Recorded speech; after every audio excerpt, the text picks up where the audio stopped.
குறிப்பாக பள்ளிகளோடு ஆண்களும் பெண்களும் நெருக்கமாக்கிக் கொள்ளுங்கள் தொழுகையை. ரஜுலுன் கல்புஹு முஅல்லகும் பில் மசாஜித், மறுமையில் 7 அர்ஷின் நிழல் உண்டு. அதில் ஒரு கூட்டம் பள்ளிகளோடு தங்களுடைய உள்ளங்களை அல்லாஹ்வுடைய இல்லங்களோடு தொங்க விட்டவர்கள், இணைத்துக் கொண்டவர்கள் என்று அல்லாஹ்வுடைய ரசூல் சொன்னார்கள். இன்று பார்க்கிறோம், ஆண்கள் தங்களுடைய ஜமாஅத்துடைய தொழுகைகளை வீடுகளில் ஆக்கிக் கொள்கிறார்கள். யார் அனுமதி கொடுத்ததின் சகோதரனே?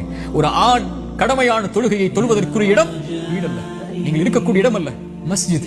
ரசூலுல்லாஹி ஸல்லல்லாஹு அலைஹி வஸல்லம் ஒரு முறை சஹாபாக்கள் ஜமாஅத்துடைய தொழுகைக்கு வருவதற்கு தாமதமாகும் போது சொன்னார்கள், ஒருவரை இமாமாக நிறுத்திவிட்டு ஜமாஅத்துடைய தொழுகையில் கலந்து கொள்ளாமல் வீடுகளில் இருக்கக்கூடியவர்களுடைய வீடுகளை நெருப்பால் எரிக்க என் மனம் நாடுகிறது என்று அல்லாஹ்வுடைய ரசூல் சொன்னார்கள்.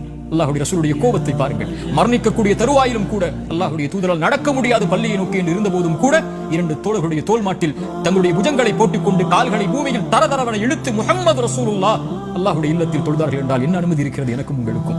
அல்லாஹ்வுடைய ரசூல் ஸல்லல்லாஹு அலைஹி வஸல்லம் இடத்திலே உம்மி மக்தூம் கண் தெரியாத நபித்தோழர் வருகிறார். யா ரசூலுல்லாஹ், இரவுடைய நேரத்தில் என்னால் வீதிகளில் நடந்து வந்து பள்ளியில் தனியாக தொழ முடியவில்லை, கண் தெரியாது, எப்படி வருவேன்? அல்லாஹ்வுடைய ரசூலே, எனக்கு வீடுகளில் தொழுவதற்கு அனுமதி உண்டா? அல்லாஹ்வுடைய ரசூல் ஸல்லல்லாஹு அலைஹி வஸல்லம் கேட்டார்கள், எனக்கும் உங்களுக்கும் அந்த கேள்வி பொதுவானது, அதானுடைய சப்தம் கேட்கிறதா? அவர் சொன்னார், ஆம் யா ரசூலல்லாஹ். அல்லாஹ்வுடைய ரசூல் சொன்னார்கள், அந்த கண் தெரியாத நபித்தோழருக்கு எந்த அனுமதியையும் அல்லாஹ்வுடைய மார்க்கத்தில் நான் பார்க்கவில்லை தோழரே, வந்துவிடும் பள்ளிக்கு, மஸ்ஜிதில் தொழு. அல்லாஹு அக்பர். ஹாஃபிது அலா ஸலவாத், தொழுகைகளை பாதுகாருங்கள் ஆண்களே பள்ளிவாசலில். இந்த ரமதானுடைய நேரத்தில் ஒருவன் தொழுகையை விடக்கூடியவனாக இருந்தால் வாழ்நாள் முழுக்க அவன் தொழ மாட்டான். ரமதானிலே தொழாதவன் மற்ற